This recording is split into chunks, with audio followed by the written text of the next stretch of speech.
So what is event management? To get that very short, it's practically providing or organizing tools, processes or resources we need for planning, preparing, implementing and running our events. That's managing the operations like concept or strategy work, budgeting, HR, financial control, event design, branding, marketing, sales, venue master planning, logistics, temporary construction, event production, partner care or administration.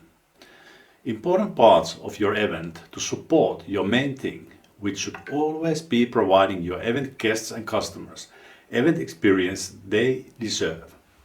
And normally to make some profit out of this as well. If we fail in event management, there's a risk we decrease the quality of event, that's customer experience. We lose in productivity, causing extra work and extra costs. Or we fail in telling and selling our story and we're not reaching our revenue potential. Or we just get stressed and we are not enjoying the event organizing as we should.